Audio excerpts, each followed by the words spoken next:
Kod na grę otrzymałem od PlayStation Polska, jednak nie stanowią gratyfikacji za ten film. Wszystkie opinie padające w tej recenzji należą wyłącznie do mnie. Mam niezwykłą słabość do gier samurajskich. Od czasów Usagi Yojimbo na C64 starałem się ogrywać większość tytułów o tej tematyce pod warunkiem, że były w ludzkim języku. Do dziś uważam, że tytuły jak Onimusha, Way of the Samurai czy Odnogi samurajskie Yakuzy to fantastyczne gry. Oczywiście nie można pominąć ostatnio najważniejszej i zarazem chyba najlepszej gry, mianowicie Ghost of Tsushima. W najbliższym czasie będziemy mieli wysyp tytułów, może nie tyle o Japonii, ale ogólnie o Azji, więc zapowiada się ciekawy okres. Legendarne studio Team Ninja również postanowiło wziąć się za bary z tym tematem, a trzeba przyznać, że mają o tym pojęcie, bo wcześniej wydane Ninja Gaiden czy Nioh pokazują, że samurajski klimat jest im bliski.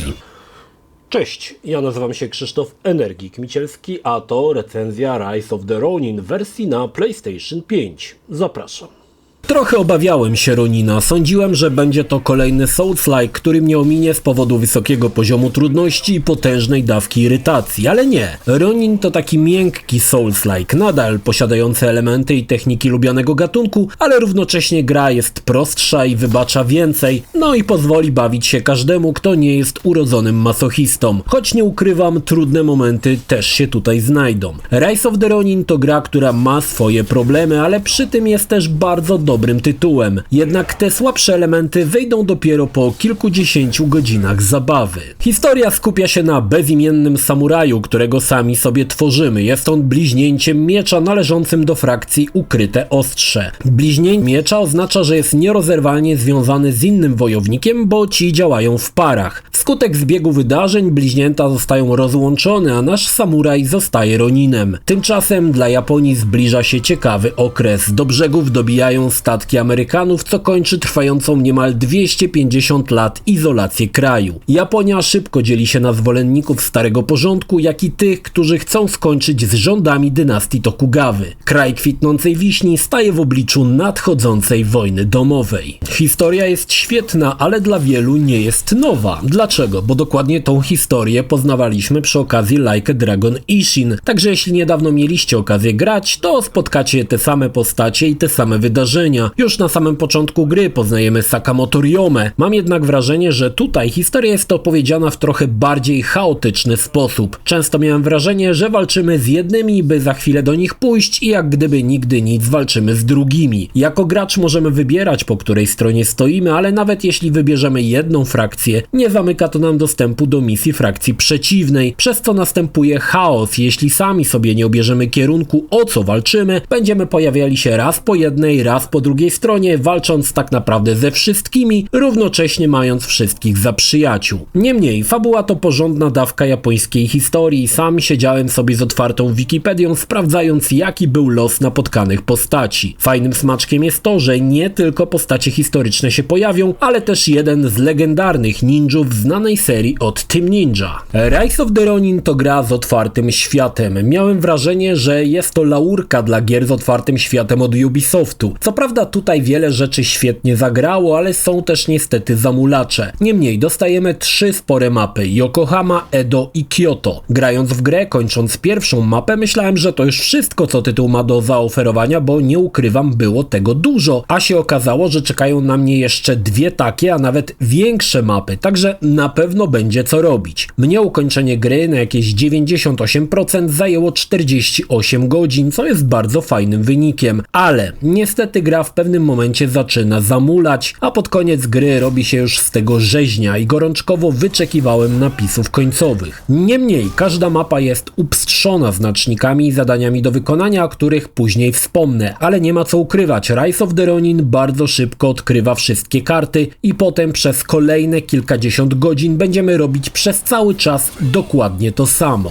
Ważnym elementem każdego Soulsa jest walka. Ronin nie jest tutaj wyjątkiem. System walki jest zbliżony do tego, co znacie z gier od From Software. To system ataków, uników, bloków i kontr, które tutaj noszą nazwę błysków. Ogólnie walka wybacza więcej niż klasyczny Souls. Bloki nie zabierają energii życiowej, ale pasek wytrzymałości, podobnie jak ciosy. Jeśli zmniejszymy go do zera, nasza postać musi kilka sekund odetchnąć, co wystawia ją na ciosy. Ale działa to też w drugą stronę. Perfekcyjnie wykonane błyski pozwolą oszołomić przeciwnika i zadać mu mocarny cios zabierający masę energii. Jednakże, aby nie było za łatwo, zbicie paska wytrzymałości przeciwnika wymaga od nas nie jednej perfekcyjnej kontry, ale kilku. Przy potężniejszych przeciwnikach następujących po sobie na przykład 5-7 razy. To sprawia, że walka może być trudna, bo nie ma tutaj zbyt wiele czasu na nauczenie się schematu ataku przeciwnika, a same kontry trzeba wykonywać często w różnych interwałach. To sprawia, że nie raz i nie dwa dostaniemy srogie lanie. Całe szczęście gra dość szczodrze obdarza nas pigułami leczniczymi, ale nie znaczy to, że jesteśmy niepokonani. Potężniejsi przeciwnicy jednym kombem potrafią zabrać i połowę naszej energii życiowej i zbić pasek wytrzymałości do zera. To sprowadza się do tego, że Ronin posiada fajny element taktyczny. Musimy ciągle zwracać uwagę, czy szaleńcze combo i szarża nam się opłaca, czy po jego ukończeniu staniemy bezbronni, czekając na morderczą kontrę. To sprawia, że walki są bardzo, samurajskie. Wymagają precyzji, ale i cierpliwości. System walki to jedna z najfajniejszych rzeczy w Roninie, bo nawet po 40 godzinach pojedynki rajcują i wymagają uwagi. Nawet jak wydaje ci się, że jesteś mocarzem, to zwykły wieśniak z widłami potrafi zmieść nas z planszy, karząc za bezsensowną brawurę, więc maszowanie przycisków raczej tutaj odpada. Walki szczególnie na początku to okrążanie się nawzajem i wyczekiwanie na atak w celu przeprowadzenia błyskawicznej kontry. Ale tak jak mówię, głównie na początku, bo później jest już różnie. Zaraz to rozwinę. Oczywiście to nie wszystko. Tytuł posiada o wiele bardziej rozbudowaną mechanikę walki, choć w mojej opinii aż za bardzo, co powoduje zbyt wielkie zamieszanie. Zacznijmy od tego, że mamy różne typy broni, którymi możemy pozbawić bliźniego życia. Od katan poprzez podwójne katany, naginaty, szable, miecze dwuręczne czy bagnety. Każdą bronią inaczej się walczy, każda ma swoje wady i zalety i do tego jeszcze dochodzi łuk i broń palna w postaci muszkietu lub rewolweru. Aby jeszcze bardziej to wszystko zagmatwać, każda z broni ma unikalne style walki i w trakcie gry możemy je zmieniać pomiędzy 3 wybranymi. Ponownie, każdy styl jest lepszy na inaczej uzbrojonego przeciwnika. Pojedynki są błyskawiczne, a zbyt przekombinowanie modelu walki sprawia, że nie ma czasu wciskać kombinacji przycisków, aby zmienić styl. Również broń, choć jest różna, ja przez całą grę latałem z kataną, łukiem i strzelbą, bo ten zestaw był najbardziej optymalny. Ale to jeszcze nie wszystko. Miecz możemy podpalić albo pokryć trucizną, możemy używać glinianych wybuchowych kulek i kilka kolejnych rzeczy. Jak się domyślacie, nie dało się tego wszystkiego w normalny sposób obsadzić na kontrolerze, więc wprowadza się to do zmiany podręcznego menu na inną stronę, co wymaga naciśnięcia kombinacji klawiszy, a potem jeszcze wybrania interesującego nas elementu. Podczas walki, gdy ułamki sekund decydują o życiu i śmierci, skupianie się na takich rzeczach to szybka droga do przegranej. Niepotrzebnie tak to zagmatwano. Nie wspomnę, ile razy ginąłem, bo zapomniałem przerzucić stronę podręcznego menu i zamiast piguły leczącej wzywałem konia albo robiłem zdjęcie. Ale rozumiem, że Team Ninja chciało wprowadzić przebogaty system walki, ale w praktyce sprawdza się to do wybrania ulubionej broni i tyle. Na kombinowanie nie ma czasu w ferworze walki. Ale gra to nie tylko pojedynki klata w klatę. Mamy też działanie po cichu i to jest fajnie zrobione, bo jest to ukłon w stronę tych, co nie chcą przesadnie testować swojego refleksu. Nasz Ronin może zachodzić typów od tyłu i zmiatać ich z planszy jednym uderzeniem. Można chować się w wysokiej trawie czy z dachu, wciągać typów linką i zasadzić im kosę pod żebra. Przy najmocniejszych przeciwnikach cios skrytobójcy zabierze tylko pokaźną ilość energii, ale nie zabije. Również broń strzelająca może być używana do działań stealth. Łukiem, jeśli trafimy w głowę, często pozbędziemy się delikwenta, no chyba że ma hełm. Strzelba z kolei jest pewniejsza, ale i głośniejsza, co może zaalarmować innych przeciwników. Jednak jest tutaj spore uproszczenie. Większość przeciwników jest głucha. Bardzo często tuż obok trwała walka, strzelały karabiny, a typ dosłownie 10 metrów dalej siedział sobie tyłem i pił sakę i miał wszystko gdzieś. Jak mniemam, to kolejny ukłon w stronę przystępności rozgrywki, ale wypadło to dość dziwacznie, a takie sytuacje niestety spotykają nas cały czas. Dodano też sztandary. Obok punktów odnowy stanowią też coś w podobie ognisk w Dead Soulsach. Możemy dotknąć sztandaru i odzyskać kulę do karabinu, zdrowie i piguły leczące, ale przywróci to do życia pomniejszych przeciwników. Ci więksi, nazwę ich bossowie, pozostaną martwi. Dodatkowo wprowadzono kolejny fajny pomysł. Jeśli któryś z przeciwników rozpłata nas swoją kataną, tracimy całą karmę, która przekłada się na zdobywanie punktów doświadczenia, ale i odpala się motyw zemsty. Jeśli powrócimy i pokażemy, kto rządzi na dzielni, odzyskamy brakującą karmę. To też jest sporym ukłonem w kierunku Soulsów, ale tutaj działa to trochę bardziej na miękko. Dodam, że często, gdy zostaniemy pokonani, na przykład przy odbijaniu posterunku, gra tylko nie odnowi życia większym przeciwnikom, ale często i mniejszym, więc nie musimy zaczynać wszystkiego od nowa. Tutaj warto dodać, że gra jest brutalna, bardzo brutalna. Jucha leje się na lewo i prawo. Dobrze wykonane ciosy kończące odcinają głowy, ręce i co tylko się da. Również strzały z potężniejszych giwer sprawiają, że głowa strzela jak korek od szampana i wesoło toczy się po ulicy. Szkoda jedynie, że szybko te wspaniałości znikają, ale i tak jest niezwykle krwawo i to mi się podoba. Jako że mapy są ogromne, gra oferuje dość szczodrze ikony szybkiej podróży, ale je same trzeba najpierw uaktywnić, więc nie unikniemy biegania po mapie. Dodano co prawda konia, na którym można pośmigać szybciej, ale i można z konia walczyć czy prowadzić ostrzał, choć konnej walki użyłem w całej grze chyba tylko raz. Ogólnie ci, co mnie znają, wiedzą, że nie przepadam za koniami, więc w sumie całą grę przebiegałem na sandałach. Jednym z dodatkowych wynalazków służących podróży jest coś, co mi mocno zgrzytało już od pierwszego trailera, mianowicie składane skrzydła. Rozumiem, że dodano to po to, aby było szybciej, ale kurczę, albo historyczna poprawność, albo latanie jak Dedal nad wioskami. Jest tutaj co prawda więcej takich elementów, jak to, że jeden z przeciwników miał rakietowe buty, co sprawiło, że zaśmiałem się gromko, ale też pamiętajmy, że walka wciąż z tymi samymi przeciwnikami byłaby nudna, więc próbowano zróżnicować ich jak się dało, jednocześnie nie uciekając się do fantastycznych stworów i kreatur. A wszystko, starając się utrzymać w jakichś tam ryzach. Niemniej, przeciwników jest sporo, wielu z nich walczy inaczej, posiada inną broń i inną technikę. Są też wielkoludy, które zazwyczaj sieją spustoszenie ogromnymi mieczami czy pałami, ale nadal jestem w stanie tą konwencję przyjąć. Ale skrzydła? Kto to widział? Na co to komu? Zadania główne ciekawie zrealizowano, bo zazwyczaj nie musimy wykonywać ich w pojedynkę, ale możemy dobrać dwóch wojowników z puli tych, którzy darzą nas sympatią. Niektóre misje są łatwiejsze, bo nasi kamraci, widać, że walczą, choć obrażenia zadają mierne, ale w przypadku straty energii automatycznie przełączy nas na innego wojownika i możemy walczyć nim, albo spróbować wskrzesić naszego Ronina. Oczywiście również w każdej chwili możemy przełączyć się na kogo chcemy. Niestety inteligencja naszych kamratów to obraz nędzy i rozpaczy. Jeśli chcesz kogoś trafić z daleka, to na pewno ktoś ci wlezie łbem pod lufę. Bardzo często walki przypominają totalny chaos. Wszyscy się kłębią, walą mieczami,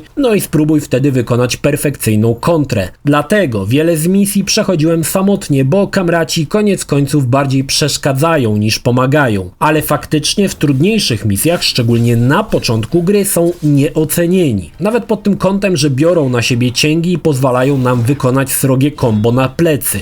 I cieszy też fakt, że ci, co staną przy naszym boku, to zazwyczaj postacie historyczne, jak wspomniany już Sakamoto Ryoma. Pomysł fajny, ale do porządnego wyszlifowania. Są jeszcze zadania poboczne. Tutaj niestety mam kilka krytycznych uwag. Są one ogólnie dobrze zaprojektowane, ale dosłownie każde z nich kończy się tym samym, czyli jatką. Nieważne, czy idziesz zbierać na łąkę kwiaty, czy pomagasz jakiemuś typowi, czy musisz zrobić zdjęcie. Zawsze czeka cię walka. To sprawia, że wszystko wydaje się na jedno kopyto. Dostajemy górnolotny monolog, czego to nie trzeba zrobić i komu nie pomóc, a wszystko sprowadza się do zwykłej rzezi na kilku przeciwnikach. Dobra, kwiatki i tak trzeba w końcu zebrać, ale wciąż. Nie ma zadania, które by się nie kończyło masakrą. Choć muszę przyznać, że sam pomysł i idea zadań był spoko, bo te łączą się w pewnego rodzaju mikrofabuły, jak wynalezienie lekarstwa na gruźlicę. Ta mikrofabuła składa się z kilku misji, gdzie pomagamy wielu osobom, aby doprowadzić do finału. Oczywiście za każdym razem masakrując kogoś na końcu. Jeśli pomożemy danej osobie, to u niej zapunktujemy i zwiększy się łącząca nas więź, co przełoży się na dodatkowe bonusy.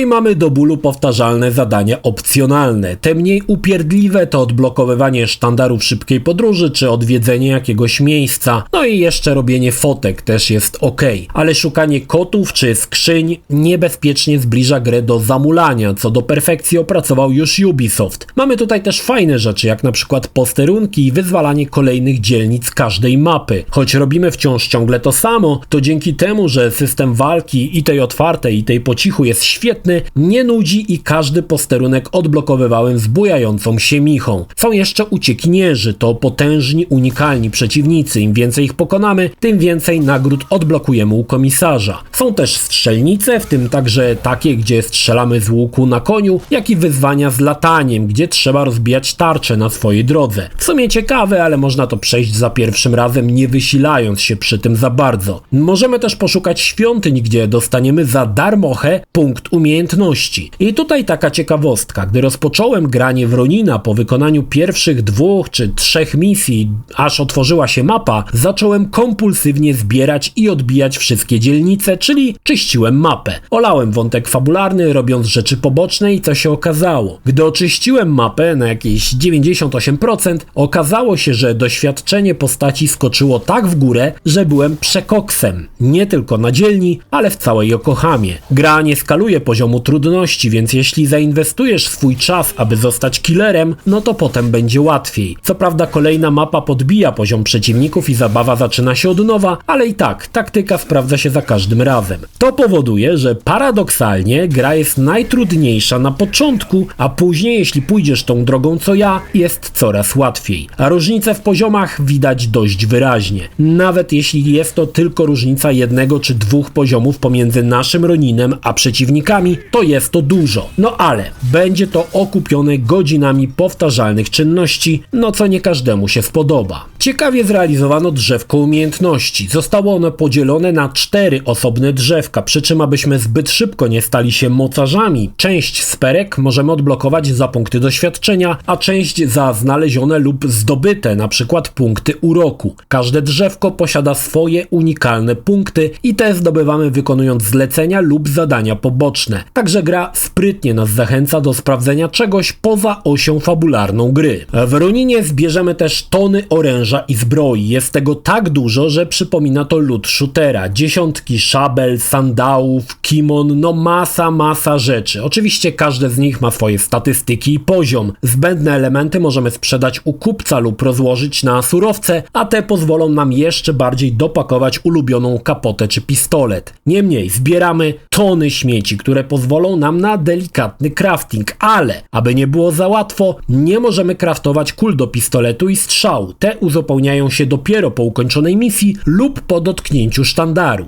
Najsłabszym elementem gry jest zdecydowanie oprawa, znaczy nie jest źle. Jest średnio. Zupełnie nie rozumiem, czemu gra nie została wypuszczona na PlayStation 4. Konsola mogłaby sobie z tą grą spokojnie poradzić. Dostajemy 3 tryby: wydajność, jakość i śledzenie promieni. Jednak trzeba przyznać, że wydajność też płynnością nie grzeszy, a na jakości potrafi porządnie chrupnąć nawet do 20 klatek na sekundę. Jednak w mojej opinii żaden tryb poza wydajnościowym nie nadaje się do gry. Walki są za szybkie, wymagają sporej precyzji i wyczucia czasu. Dlatego płynność jest tutaj niezwykle ważna. Gra ma też dość spory pop-up, co powoduje, że biegnąc przez wioskę nagle pojawiają się elementy czy przeciwnicy. Lokacje wypadają w porządku, znaczy nie robią takiego wrażenia jak w Tsushimie, ale czasami przystawałem, aby popodziwiać majestatyczne pagody, zapadłe wiochy czy rozległe polany. Ronin fajnie stara się oddać klimat feudalnej Japonii i zdecydowanie jest to gra, której bardzo blisko w tym aspekcie do Tsushimy, jednak wciąż dzieło Sucker Punch pozostaje w tej materii niedoścignione. Ogólnie oprawa jest w porządku, ale jak wspomniałem, spokojnie by to poszło na PlayStation 4. Decyzja, aby gra była ekskluzywem na PlayStation 5 jest tutaj mocno dyskusyjna. Jeśli miałbym przyrównać grę do czegoś, to nie wiem czemu, ale oprawa przypominała mi bardzo Assassin's Creed Syndicate. O ile lokacje potrafią być miejscami całkiem ładne,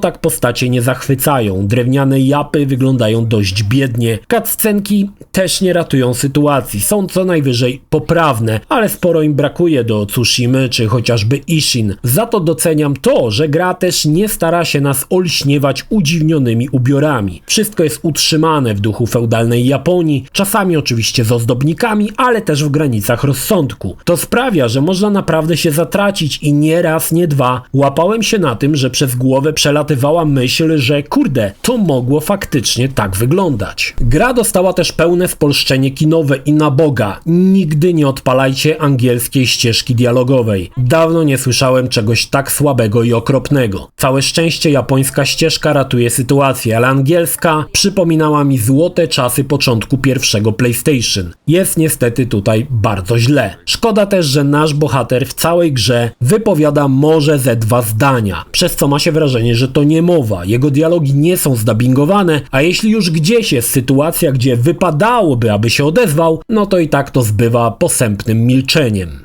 Rise of the Ronin to tytuł, który jest bardzo dobrym początkiem nowej serii. Widać, że wiele rzeczy tutaj jeszcze nie do końca styka i jest sporo przestrzeni na poprawę. Na pewno gra dużo zyskuje dzięki systemowi walki, który potrafi się podobać, nie nudzi i jest niezwykle angażujący. Również historia była niezła, ale tylko ta, która opowiada historię Japonii. Wątek bliźniaczych ostrzy był jak dla mnie trochę na siłę i przypominał mi rozwiązania fabularne z Assassin's Creed Odyssey. Na pewno ludziom, którzy lubią grzebać w statystykach i systemach walki, gra również przypadnie do gustu, choć jest to według mnie dość opcjonalne. Niestety gra rozczarowuje powtarzalnością, ale to wyjdzie dopiero później, no i kiepskimi zadaniami pobocznymi, na które był jakiś pomysł, ale ich koniec jest zawsze taki sam. No i też mocno szwankuje tutaj oprawa, zarówno w kwestii estetyki, jak i wydajności. Ronin to ciekawa gra, ubawiłem się przy niej wyśmienicie. Na pewno dołączy do moich ulubionych gier samurajskich, ale na pokonanie Tsushimy katana Ronina okazała się zbyt tępa. Zabrakło też tutaj trochę takiej wrażliwości. Nasz Ronin to typowy mruk, postać trochę nijaka, bez wyrazu, bez przekonań, bez charakteru, niemowa. No nie jest to dobry sposób na wykreowanie bohatera, ale jak wspomniałem, sporo tutaj jest do poprawy, niemniej. Rise of the Ronin to dobra gra i nie mam wątpliwości, że będziecie się przy niej bawić świetnie. A czy ta radocha utrzyma się do samego końca rozgrywki? No to już inna kwestia. Niemniej, czekam na część drugą, gdzie poprawią to, co nie zagrało i gra zostanie wyszlifowana niczym samurajska katana. Wtedy i może rzuci wyzwanie Ghost of Tsushima. Póki co do zajęcia pierwszego miejsca na podium, no jednak trochę jeszcze brakuje. Ale i tak, polecam. Jeśli film Ci się podobał, zachęcam do subskrypcji lub wsparcia mojego kanału na portalu patronite.pl. Film o podobnej tematyce znajdziesz tutaj, natomiast z drugiej strony znajdziesz film wygenerowany przez platformę YouTube. Zachęcam również do odwiedzenia moich social mediów, grupy Energikowcy na Facebooku oraz serwera Discord. Linki jak zwykle w opisie.